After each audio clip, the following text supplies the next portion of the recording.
चॅनलमध्ये स्वागत आहे। सगळ्या प्रकारच्या स्पर्धा परीक्षांच्यासाठी जसे की एमपीएससी, यूपीएससी साठी मराठीतून रोज चालू घडामोडी अनालिसिस पाहण्यासाठी लवकरात लवकर आताच तुम्ही आमचे यूट्यूब चॅनलला सबस्क्राइब करा, त्यासोबत नोटिफिकेशन सुद्धा ऑन करा, म्हणजे तुम्हाला नवीन आलेले व्हिडिओज नोटिफिकेशन लगेच मिळेल। पहिली महत्त्वाची बातमी, इन्फ्लुएन्झा। अलीकडेच आरोग्य मंत्रालयाने पुष्टी केली की भारतात हंगामी इन्फ्लुएन्झाच्या H3N2 उपप्रकारामुळे किमान 2 लोकांचा बळी गेला आहे।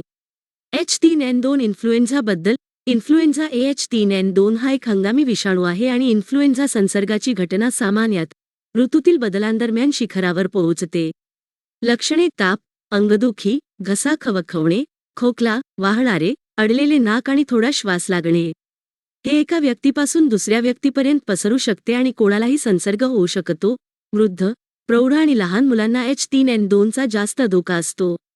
H3N2 साठी चाचणी करण्याची पद्धत देखील कोविड-19 चाचणी सारखीच आहे, RT-PCR। हंगामी फ्लूसाठी एक लस आहे जी H3N2 देखील कव्हर करते। हंगामी इन्फ्लुएन्झा, WHOच्या मते, मौसमी इन्फ्लुएन्झा हा इन्फ्लुएन्झा विषाणूंमुळे होणारा तीव्र श्वसन संक्रमण आहे। सीझनल इन्फ्लुएन्झा व्हायरसचे 4 प्रकार आहेत: प्रकार ए, बी, सी आणि डी, ज्यामध्ये इन्फ्लुएन्झा व्हायरस ए, बी आणि सी मानवांना संक्रमित करू शकतात। इन्फ्लुएन्झा विषाणूंचे पुढील उपप्रकार हेमॅग्लुटिनिन हा आणि न्युरामिनिडेस ना यांच्या संयोगानुसार वर्गीकरण केले जाते। व्हायरसच्या पृष्ठभागावरील प्रथिने हाचे 18 भिन्न उपप्रकार आहेत, ज्यांना H1 ते H18 असे क्रमांक दिले आहेत। त्याचप्रमाणे N1 ते N11 असे नाचे 11 वेगवेगळे उपप्रकार आहेत। पुढील बातमी, निपुण भारत। नुकतेच महिला व बालविकास मंत्र्यांनी राज्यसभेत निपुण भारत विषयी परिचय करून दिला। निपुण भारत बद्दल हे 2021 मध्ये national initiative for proficiency in reading with understanding and numeracy निपुण भारत नावाचे राष्ट्रीय मिशन म्हणून सुरू करण्यात आले आहे। उद्दिष्ट: देशातील प्रत्येक बालकाने 2026 ते 27 पर्यंत ग्रेड 3 च्या अखेरीस मूलभूत साक्षरता आणि संख्यात्मकता प्राप्त करणे आवश्यक आहे। संपूर्ण शिक्षा या केंद्र पुरस्कृत योजनेच्या अंतर्गत सर्व राज्ये आणि केंद्रशासित प्रदेशांमध्ये राष्ट्रीय, राज्य, जिल्हा, ब्लॉक, शाळा स्तरावर 5 स्तरीय अंमलबजावणी यंत्रणा स्थापन केली जाईल। हे NEP 2020 च्या घटकांपैकी एक आहे। अंमलबजावणी करणारी संस्था: शालेय शिक्षण आणि साक्षरता विभाग, शिक्षण मंत्रालय। स्रोत: संसद अधिवेशन। निपुण भारत आणि NEP मोठे बदल आणत आहेत। अंगणवाड्यांचे नूतनीकरण केले जात आहे। पुढील बातमी, बाल स्वराज पोर्टल। नुकतेच महिला व बालविकास मंत्र्यांनी राज्यसभेत बाल स्वराज पोर्टलची माहिती दिली। बाल स्वराज पोर्टलबद्दल, हे NCPCRद्वारे ऑनलाईन ट्रॅकिंग आणि काळजी आणि संरक्षणाची गरज असलेल्या मुलांचे डिजिटल रिअल टाइम मॉनिटरिंग यंत्रणेसाठी सुरू केलेले पोर्टल आहे। पोर्टलची 2 कार्ये आहेत: कोविड केअर आणि CSS। कोविड-19 मुळे किंवा मार्च 2020 नंतर पालकांपैकी एक किंवा दोन्ही पालक गमावलेल्या मुलांची कोविड केअर लिंक सेवा पुरवते। सेस रस्त्यावरील परिस्थितींमधील मुलांच्या पुनर्वसन प्रक्रियेत मदत करण्यासाठी पोर्टल व्यावसायिक आणि संस्थांना खुले निवारा, समुपदेशन सेवा, वैद्यकीय सेवा, व्यसनमुक्ती सेवा, शिक्षण सेवा, स्वयंसेवा इत्यादींच्या रूपात गरजू मुलांना कोणतीही मदत देण्यासाठी एक व्यासपीठ देखील प्रदान करते। हे मिशन वात्सल्य या केंद्र पुरस्कृत योजनेअंतर्गत सुरू करण्यात आले आहे। मिशन वात्सल्य योजना, पूर्वीची एकात्मिक बाल संरक्षण योजना, 2009 ते 10 मध्ये मुलांना कठीण परिस्थितीत आधार देण्यासाठी सुरू करण्यात आली। विजन: भारतातील प्रत्येक मुलासाठी निरोगी आणि आनंदी बालपण सुरक्षित करण्यासाठी त्यांना त्यांच्या पूर्ण क्षमतेचा शोध घेण्यास सक्षम बनवण्याच्या संधींची खात्री करा आणि त्यांना सर्व प्रकारे भरभराट करण्यास मदत करा। मिशन वात्सल्य अंतर्गत घटक समाविष्ट आहेत: वैधानिक संस्थांचे कार्य सुधारणे, सेवा वितरण संरचना मजबूत करणे, अपस्केल संस्थात्मक काळजी, सेवा, गैर-संस्थात्मक समुदाय आधारित काळजी प्रोत्साहित करा, आपत्कालीन पोहोच सेवा, प्रशिक्षण आणि क्षमता वाढवणे। अंमलबजावणी करणारी संस्था: the national commission for protection of child rights, NCPCR। Nodal मंत्रालय: महिला आणि बाल विकास मंत्रालय। पुढील बातमी, अटल वय अभ्युदय योजना। सामाजिक न्याय आणि अधिकारिता विभाग अटल वायू अभ्युदय योजनेचा एक घटक असलेल्या ज्येष्ठ नागरिकांसाठी एकात्मिक कार्यक्रम राबवत आहे। अटल वय अभ्युदय योजनेबद्दल, ही एक केंद्रीय क्षेत्र योजना आहे, जी पूर्वी ज्येष्ठ नागरिकांसाठी राष्ट्रीय कृती योजना म्हणून ओळखली जात होती। ज्येष्ठ नागरिक निरोगी, आनंदी आणि सशक्त जीवन जगतील असा समाज निर्माण करणे हे त्याचे ध्येय आहे। त्याचे 2 घटक आहेत, ज्येष्ठ नागरिकांसाठी एकात्मिक कार्यक्रम आणि ज्येष्ठ नागरिकांसाठी राज्य कृती योजना. IPSRC यामध्ये ज्येष्ठ नागरिकांचे जीवनमान सुधारण्यासाठी घरे उभारणे आवश्यक आहे, विशेषतः गरीब ज्येष्ठ नागरिकांच्या मूलभूत सुविधा लिहिण्यासाठी. SAPSRC प्रत्येक राज्य केंद्रशासित प्रदेशांनी ज्येष्ठ नागरिकांच्या कल्याणासाठी स्वतःचा कृती आराखडा तयार करणे अपेक्षित आहे. IPSRC घटक अंतर्गत वृद्धाश्रम, सतत देखभाल गृहे चालवण्यासाठी आणि देखभाल करण्यासाठी स्वयंसेवी संस्थांना मदत दिली जाते. या छात्र योजनेअंतर्गत 5 योजना सुरू करण्यात आल्या आहेत. वृद्धांसाठी पोषण अभियान, ज्येष्ठ नागरिकांसाठी उपजीविका आणि कौशल्य उपक्रम, ज्येष्ठ नागरिकांच्या कल्याणासाठी जागरूकता निर्माण करणे आणि क्षमता निर्माण करणे, वृद्धांच्या काळजीसाठी CSR निधीचे चॅनेलीकरण करणे. नोडल एजन्सी, सामाजिक न्याय आणि सक्षमीकरण मंत्रालय. पुढील बातमी. सी ड्रॅगन 23चा सराव. भारतीय नौदल 15 ते 23 मार्च 30 या कालावधीत आयोजित केलेल्या सी ड्रॅगन 23 सरावात गुआम, USAच्या समुद्रात भाग घेत आहे. सी ड्रॅगन 23च्या व्यायामाविषयी. सी ड्रॅगन हा युनायटेड स्टेट्स नेव्हीद्वारे आयोजित वार्षिक बहुराष्ट्रीय पाणबुडीविरोधी युद्ध ASW सराव आहे. सहभागी देश भारत, USA, जपान, कॅनडा आणि दक्षिण कोरिया. 2014 मध्ये सुरू करण्यात आलेला वार्षिक सराव लांब पल्ल्याच्या मिस्टर ASW विमानांसाठी समन्वित बहु-पक्षीय ASW व्यायामाची ही तिसरी आवृत्ती आहे. या सरावाचे उद्दिष्ट मैत्रीपूर्ण नौदलांमधील उच्च पातळीचे समन्वय आणि समन्वय साधणे आहे, जे त्यांच्या सामायिक मूल्यांवर आणि खुल्या, समावेशी इंडो-पॅसिफिकच्या बांधिलकीवर आधारित आहे. या सरावात भारतीय नौदलाच्या P-8 विमानासह इतर देशांच्या विमानांचे प्रतिनिधित्व केले जाईल. हा सराव परस्पर कौशल्य सामायिक करताना सिम्युलेटेड आणि थेट पाण्याखालील लक्ष्यांचा मागोवा घेण्यासाठी सहभागी विमानांच्या क्षमतांची चाचणी करेल. भारत आणि USA दरम्यान इतर सराव. मलबार. भारत आणि USA जपान, ऑस्ट्रेलियासह मलबार नावाच्या नौदल युद्ध गेमिंग सरावात भाग घेतात. युद्ध अभ्यास, लष्करी प्रशिक्षण व्यायाम, वज्र प्रहार, स्पेशल फोर्सेस व्यायाम. पुढील बातमी. बालकांचा मोफत आणि सक्तीच्या शिक्षणाचा अधिकार अधिनियम 2009 RTE कायदा. दिल्ली उच्च न्यायालयाने अलीकडेच bar council of India BCI ला मुलांचा मोफत आणि सक्तीच्या शिक्षणाचा अधिकार कायदा 2009 RTE कायदा सर्व विधी शाळांमध्ये अनिवार्य विषय बनवण्याचे निर्देश देण्याची विनंती करणारी याचिका निकाली काढली. बालकांच्या मोफत आणि सक्तीच्या शिक्षणाचा अधिकार अधिनियम 2009 RTE कायदा बद्दल. संविधान 80वी सुधारणा अधिनियम 2002 ने भारतीय राज्यघटनेत मूलभूत हक्क म्हणून 6 ते 14 वर्षे वयोगटातील सर्व मुलांना मोफत आणि सक्तीचे शिक्षण देण्यासाठी कलम 21 समाविष्ट केले. RTE कायदा हा भारतीय संसदेचा एक कायदा आहे जो 4 ऑगस्ट 2009 रोजी कलम 21 अंतर्गत परिकल्पित करण्यात आला आहे. RTE कायद्याची मुख्य वैशिष्ट्ये. भारतातील 6 ते 14 वयोगटातील सर्व मुलांना मोफत आणि सक्तीचे शिक्षण. हे स्पष्ट करते की सक्तीचे शिक्षण म्हणजे 6 ते 14 वयोगटातील प्रत्येक मुलास मोफत प्राथमिक शिक्षण देणे आणि अनिवार्य प्रवेश, उपस्थिती आणि प्राथमिक शिक्षण पूर्ण करणे सुनिश्चित करणे योग्य सरकारचे बंधन आहे. प्राथमिक शिक्षण पूर्ण होईपर्यंत कोणत्याही मुलाला मागे ठेवले जाणार नाही, बाहेर काढले जाणार नाही किंवा बोर्डाची परीक्षा उत्तीर्ण होण्याची आवश्यकता नाही. प्रवेश न घेतलेल्या मुलास वयोमानानुसार वर्गात प्रवेश देण्याची तरतूद आहे. हे मोफत आणि सक्तीचे शिक्षण देण्यासाठी आणि केंद्र आणि राज्य सरकारांमधील आर्थिक आणि इतर जबाबदाऱ्यांचे वाटप करण्यासाठी योग्य सरकारे, स्थानिक अधिकारी आणि पालकांची कर्तव्ये आणि जबाबदाऱ्या निर्दिष्ट करते. हे विद्यार्थी शिक्षक गुणोत्तर, PTR, इमारती आणि पायाभूत सुविधा, शाळा, कामाचे दिवस आणि शिक्षक, कामाचे तास यांच्याशी संबंधित मानदंड आणि मानके घालते. यात योग्य प्रशिक्षित शिक्षकांच्या नियुक्तीची तरतूद आहे, म्हणजे आवश्यक प्रवेश आणि शैक्षणिक पात्रता असलेले शिक्षक.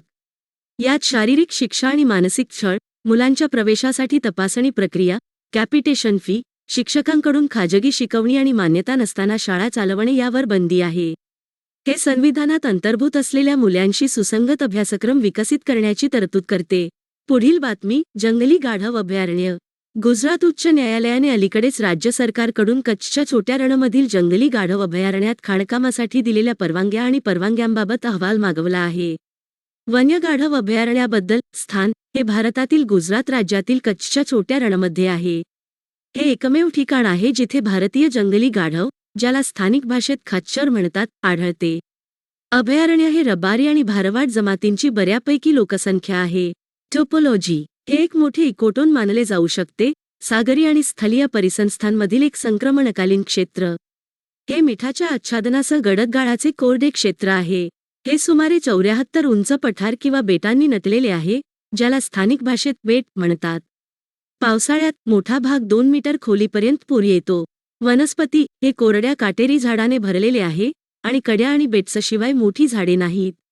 मोराड, उंट मोराड, थेग, डोलारी, खिजडो, केरडो, मिठी जार, खेरी पिलू, आकडो इत्यादी काही वनस्पती आणि झाडे या अभयारण्यात आढळतात. प्राणी. भारतीय जंगली गाढवाव्यतिरिक्त येथे आढळणाऱ्या इतर सस्तन प्राण्यांमध्ये ब्लॅकबक, नीलगाय, ब्लूबुल, हरे, लांडगा, कोल्हे, डेझर्ट सिएट, इंडियन फॉक्स, जॅकल, हायना, रानडुक्कर इत्यादींचा समावेश होतो.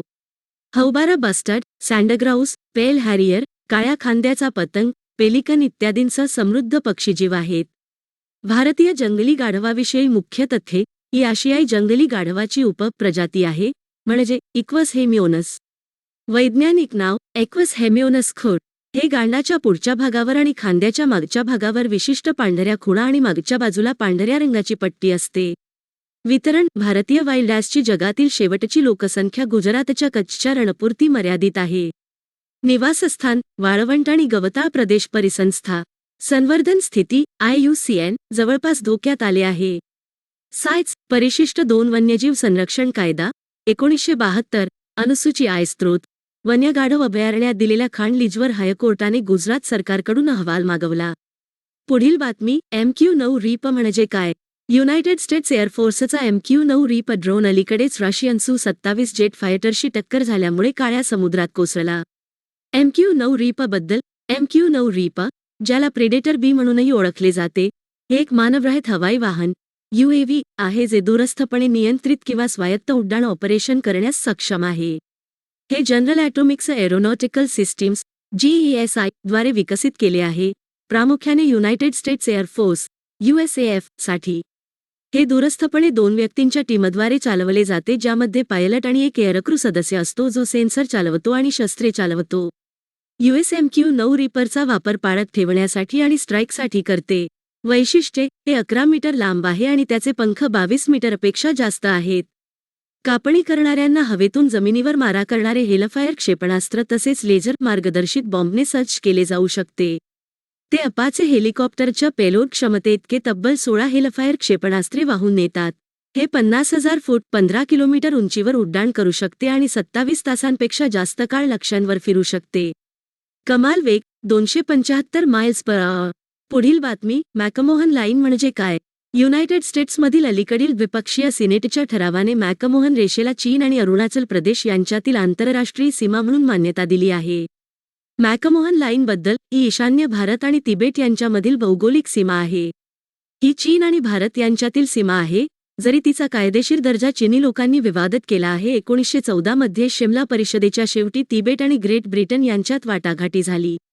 हेनरी मॅकमोहन यांच्या नावावरून हे नाव देण्यात आले आहे, जे ब्रिटिश भारताचे परराष्ट्र सचिव आणि सिमला येथील अधिवेशनाचे मुख्य वार्ताहर होते. या सीमेची लांबी 890 किलोमीटर आहे. हिमालयाच्या शिखरावर भूतानच्या पूर्व सीमेपासून ते ब्रह्मपुत्रा नदीच्या मोठ्या वळणापर्यंत पोहोचेपर्यंत ती नदी तिबेटच्या मार्गावरून आसाम खोऱ्यात येते.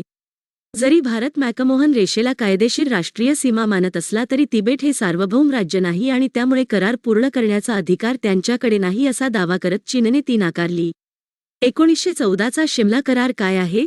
1914 मध्ये भारत आणि तिबेटमधील प्रतिनिधींनी दोन्ही देशांमधील स्पष्ट सीमांकन स्थापित करण्यासाठी त्यावर स्वाक्षरी केली होती. त्यावेळी तिबेट हा स्वायत्त प्रदेश असल्याने चीन या करारात उपस्थित नव्हता. करारानुसार मॅकमोहन रेषा ही भारत आणि चीन यांच्यातील स्पष्ट सीमारेषा आहे. ब्रिटिश राज्यकर्त्यांनी भारताच्या वतीने अरुणाचल प्रदेशातील तवांग आणि तिबेटचा दक्षिण भाग भारताचा भाग मानला, ज्याला तिबेटींनी संमती दिली. परिणामी अरुणाचल प्रदेशचा तवांग प्रदेश भारताचा एक भाग बनला. लॅक म्हणजे काय? लॅक ही एक सीमांकन रेषा आहे जी भारतीय नियंत्रित प्रदेशाला चीनी नियंत्रित प्रदेशापासून वेगळे करते.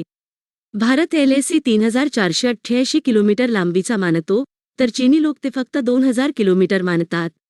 ही सध्या दोन्ही देशांमधील डी फॅक्टो सीमा आहे. वास्तविक नियंत्रण रेषा लॅक 3 विभागांमध्ये विभागली गेली आहे: पश्चिम लडाख, काश्मीर, मध्य उत्तराखंड, हिमाचल आणि पूर्वेकडील सिक्कीम, अरुणाचल. येथे लॅकचे संरेखन मॅकमोहन रेषेच्या बाजूने आहे. स्रोत: अमेरिकेने मॅकमोहन रेषेला भारत आणि चीनमधील आंतरराष्ट्रीय सीमा म्हणून मान्यता दिली आहे. पुढील बातमी: युरेशियन ऑटर. जम्मू आणि काश्मीरमधील चेनाब पाणलोटातील नीरू प्रवाहात अलीकडेच 3 युरेशियन ऑटर्स दिसले. युरेशियन ऑटरबद्दल: हा अर्ध जलचर मांसाहारी सस्तन प्राणी आहे. वैज्ञानिक नाव: ल्युट्र वितरण. हे सर्व पॅलिआर्क्टिक सस्तन प्राण्यांच्या विस्तृत वितरणांपैकी एक आहे. तिची श्रेणी युरोप, आशिया आणि आफ्रिका या 3 खंडांचे भाग व्यापते. भारतात ते उत्तर, ईशान्य आणि दक्षिण भारतात आढळते. अधिवास: हे विविध प्रकारच्या जलचर अधिवासांमध्ये राहते, ज्यामध्ये उंचावरील आणि सखल तलाव, नद्या, नाले, दलदलीची जंगले आणि किनारी भागांचा समावेश आहे. भारतीय उपखंडात युरेशियन ओटर्स थंड टेकडी आणि पर्वतीय प्रवाहांमध्ये आढळतात. वैशिष्ट्ये: जाड शेपटी आणि लहान पाय असलेले त्याचे शरीर लांबलचक असते. शिकार शोधण्यात मदत करण्यासाठी थुंकीभोवती संवेदनशील मूछे असतात. त्यात फरचे 2 थर आहेत, एक जाड जलरोधक बाह्य आणि उबदार आतील एक 50,000 केस. सेमी 2 त्याला दृष्टी, वास आणि ऐकण्याची तीव्र भावना आहे. संवर्धन स्थिती: IUCN जवळ धमकी वन्यजीव संरक्षण कायदा 1972 अनुसूची 2 साइट्स परिशिष्ट आहे. पुढील बातमी: LCA तेजस. अलीकडेच संरक्षण संशोधन आणि विकास संस्था DRDO ने बेंगळुरूमध्ये power take off PTO shaft on light combat aircraft LCA Tejas limited series production LSP-3 विमानाची पहिली उड्डाण चाचणी यशस्वीपणे घेतली आहे. LCA तेजसबद्दल: हे त्याच्या वर्गातील सर्वात हलके, सर्वात लहान आणि शेपटीविरहित मल्टी रोल सुपरसॉनिक लढाऊ विमान आहे. हे विमान हवेपासून पृष्ठभागावर अचूक मार्गदर्शित शस्त्रे वाहून नेण्यासाठी डिझाईन केलेले आहे. त्यात हवेत इंधन भरण्याची क्षमता आहे. तेजसची कमाल पेलोड क्षमता 4000 किलो आहे. गती mach 1.8. Power take off PTO शाफ्टबद्दल मुख्य तथ्ये: defence research and development organisation DRDO च्या चेन्नईच्या combat vehicles research and development establishment CVRDE द्वारे हे स्वदेशी डिझाईन आणि विकसित केले आहे. हे एका अद्वितीय नाविन्यपूर्ण पेटंट फ्रिक्वेन्सी स्पॅनिंग तंत्र सह डिझाईन केले गेले आहे, जे ते वेगवेगळ्या ऑपरेटिंग इंजिन गतींवर बोलणी करण्यास सक्षम करते.